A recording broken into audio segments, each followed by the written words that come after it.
Olá. Hoje a gente tem um material realmente único em mãos. É o e-book Parábolas da Cruz. Foi escrito e ilustrado por E. Lilias Trotter, lá em 1890.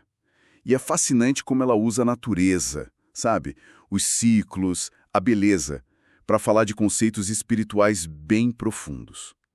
Nossa missão aqui é, desvendar essas analogias, captar as ideias centrais da Trotter. Afinal, quem foi essa mulher? Uma artista que parecia super promissora e que largou tudo por uma vida missionária na Argélia. Que segredo será que a natureza revelou para ela? Sobre vida, morte, fé. Bem, vamos investigar isso juntos. É uma história e tanto, né? Isabella Lilias Trotter. Ela veio de uma família rica de Londres e tinha um talento artístico que, olha, impressionou até o famoso crítico John Ruskin. Ele chegou a dizer que ela poderia criar coisas imortais. Isso vindo dele era algo raro, ainda mais sobre uma mulher na época. Uau! Mas ela escolheu outro caminho, um que deixou o Ruskin um pouco frustrado, pelo que parece. Exatamente. Ele não gostou muito dela querer dividir o tempo entre a arte e o trabalho social cristão dela. Entendo. Mas ela sentiu um chamado muito forte para a Argélia. E o interessante é que uma sociedade missionária até rejeitou ela. Sério? Rejeitou. Sim. Mas ela foi mesmo assim, sabe, de forma independente, e passou quase 40 anos lá, trabalhando com os muçulmanos. E usando a arte dela para registrar as lições espirituais que via na natureza, na flora local. Que incrível! E essa conexão, né, entre o natural e o espiritual é o coração do livro. É o nosso foco hoje. E tudo começa com a ideia central que está no título mesmo, Parábolas da Cruz. O subtítulo já entrega a tese principal. A morte é o portão da vida. Normalmente, a gente pensa na morte como o fim, né? Algo meio sombrio. Mas aqui a perspectiva é bem outra, completamente diferente. A Trotter propõe que, no grande plano de Deus, ele pega a ideia da morte, que entrou no mundo por causa do pecado, né? E a transforma. Ela deixa de ser só um fim e vira o caminho necessário para uma nova forma de vida, para a glória. É aquela ideia do via crucis, via lucis, sabe? O caminho da cruz é o caminho da luz. A morte de Cristo é vista como a chave que abre essa porta. Uma porta. E essa porta, ela havia representada na natureza, é isso? Começando com a primavera. Exatamente. Ela nota aqueles primeiros sinaizinhos de vida ressurgindo, os brutos muitas vezes com os tons avermelhados, como no castanheiro ou na bolota que rompe a casca. E essa cor vermelha remete ao sangue. E aí ela cita aquela ideia bíblica. Temos a redenção pelo seu sangue, a remissão dos pecados. É como se fosse preciso passar por essa porta da cruz, tingida de vermelho, para acessar a vida nova. Isso se conecta à primeira morte que ela descreve, né? Isso mesmo. A morte para a penalidade do pecado. A visão dela parte do princípio de que a gente está, por natureza, separado de Deus pelo pecado. Sob aquela sentença, a alma que pecar, essa morrerá. Tentar reverter isso com o nosso esforço seria inútil, só estaria a escolha, ou a nossa própria morte espiritual definitiva, ou aceitar a morte de Cristo no nosso lugar. É aqui que entra a fé, aquele agarrar-se à ideia de Ele me amou e a si mesmo se entregou por mim. Então essa primeira morte, na verdade, é aceitar que outra pessoa morreu no nosso lugar. E isso livra da condenação? Basicamente, sim. É reconhecer a nossa incapacidade e aceitar o sacrifício de Cristo. Atravessar essa porta significa ser justificado. E justificação nesse contexto é ser considerado quite com Deus, declarado inocente, não por mérito nosso, mas pela fé. A morte aqui é morrer para a condenação que o pecado trazia. E esse é o portão para uma vida de justificação. Entendi. Faz sentido como ponto de partida.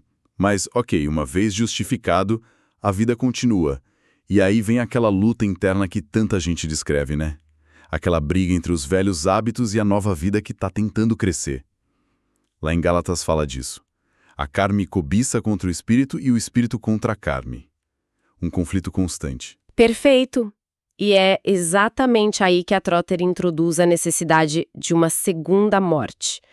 A morte para o poder do pecado no dia a dia. Não mais a condenação, mas a influência, o domínio que o pecado ainda tenta ter. E a analogia dela para isso é brilhante. A planta que precisa se livrar das folhas secas do ano anterior para que as novas, cheias de vida, possam brotar. Ah, sim. Como a planta faz isso? E como a gente faria? A planta cria uma barreira natural. Ela interrompe o fluxo de seiva para a folha velha, aí ela seca e cai. Espiritualmente, a aplicação vem lá de Romanos. Considerai-vos mortos para o pecado, mas vivos para Deus. A ideia é colocar a cruz de Cristo conscientemente, sabe? Como essa barreira entre nós e o pecado que a gente conhece. É uma decisão ativa de cortar o fluxo para aquele hábito, pensamento ou atitude errada. Ah, então não é algo mágico. É uma decisão diária, constante, tipo, eu escolho não alimentar mais isso. Exatamente. É uma renúncia deliberada e é mantida pela fé e pela obediência. O foco não é no esforço de não pecar, mas em se considerar morto para aquilo, desviando a atenção e a seiva para Deus. Por isso que ela diz: a morte para o poder do pecado é o caminho para uma vida de santidade. E santidade aqui não é perfeição inatingível, né? É um processo de separação do mal e dedicação a Deus. Entendi. Parece um processo ativo, mas que também depende de algo maior. E ela usa mais imagens da natureza para isso, não é? Usa sim, e são imagens muito encorajadoras. O junco que floresce de um caule que parecia morto, seco. Ou o tojo, uma planta cheia de espinhos, duros, sabe? Mas que mesmo assim produz flores lindas. Isso sugere que Deus pode trazer vida da nossa aparente esterilidade, beleza das nossas dificuldades mais teimosas. Ela tem uma frase linda sobre isso. Deus coloca na dor a joia de sua alegria. O foco muda da nossa luta para a confiança no poder de Deus agindo agora. Ok. Então passamos pela morte para a condenação e pela morte para o poder do pecado. Parece que o foco até aqui é bem interno, né? Sobre a nossa relação com Deus, com o erro. Mas a Trotter vai além disso, não é? Ela fala sobre dar frutos. Vai sim. E aqui ela dá um alerta bem interessante. Cuidado com uma espiritualidade que vira só autoaperfeiçoamento, sabe? Ela compara isso a flores que são cultivadas para serem duplas. Aquelas com muitas pétalas, lindas, mas estéreis, sem semente. O propósito natural de uma planta madura é gerar mais vida, reproduzir.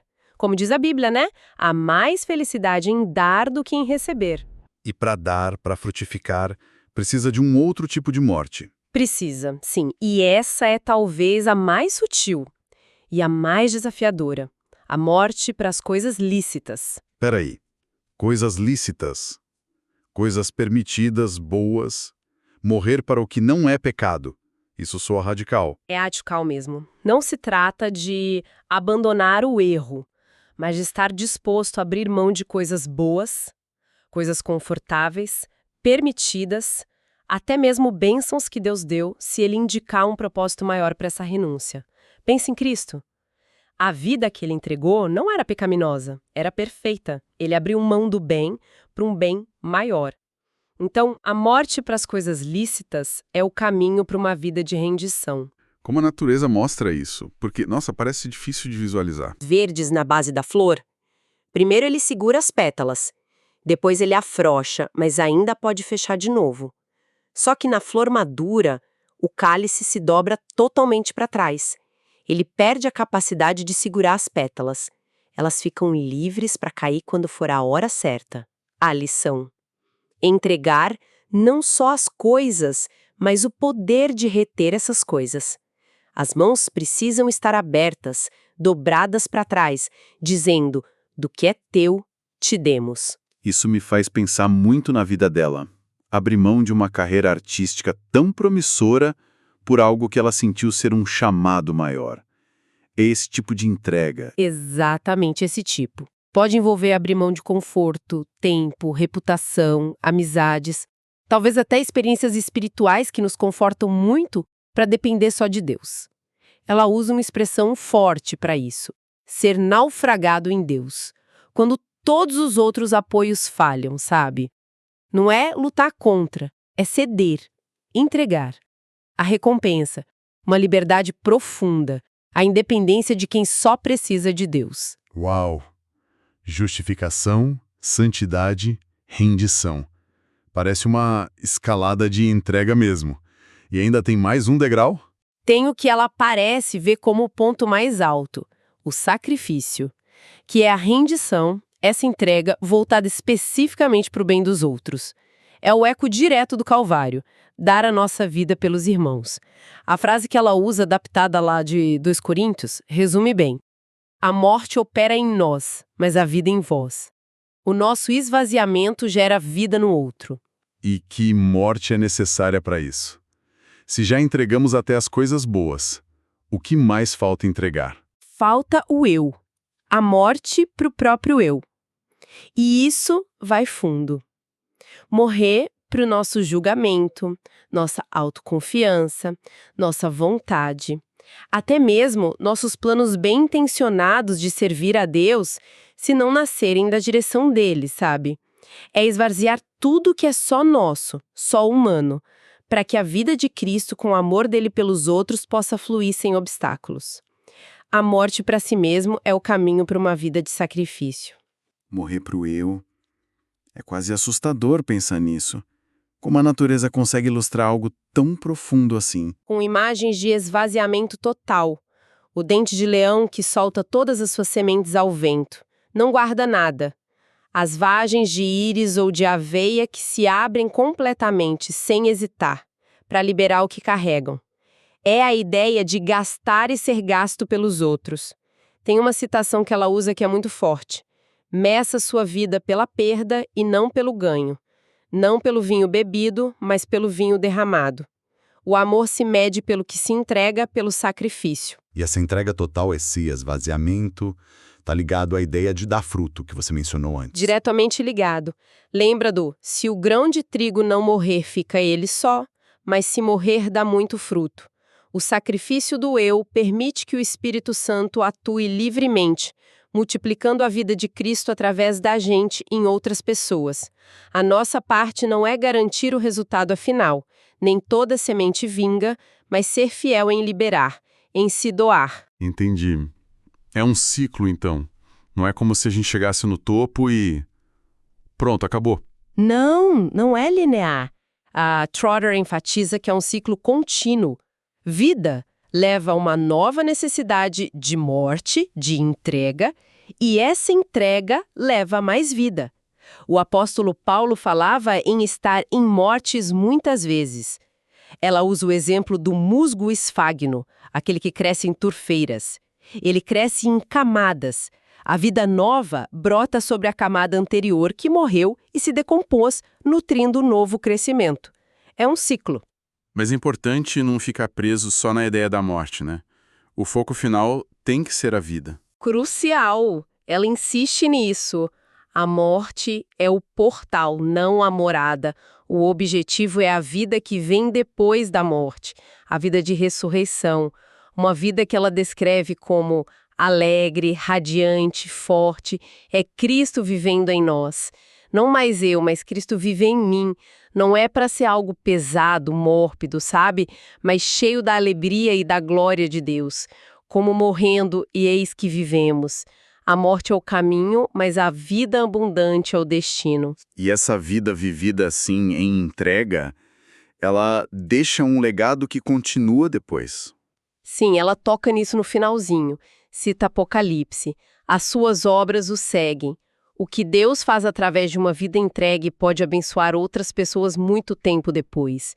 Talvez de formas que a pessoa nunca vai saber, como as folhas que caem e nutrem o solo para novas plantas crescerem. Que exploração profunda essa das parábolas da cruz.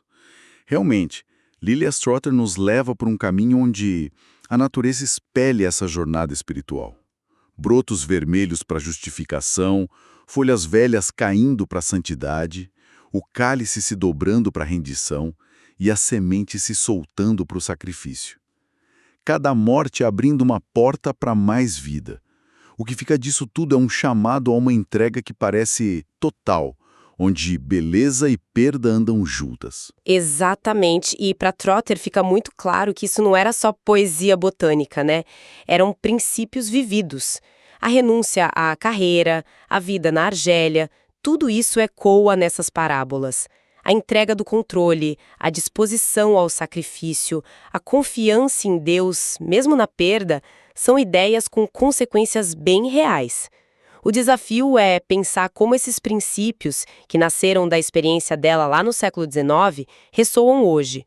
Como podem ser vividos agora? É verdade. Talvez a reflexão final seja essa.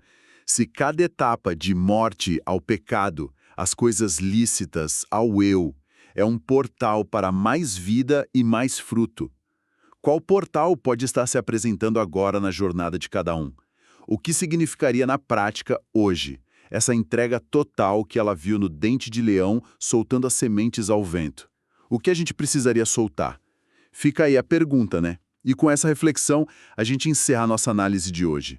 Esperamos que esta viagem pelas parábolas da cruz de E. Lilias Trotter tenha sido tão instigante quanto foi para nós.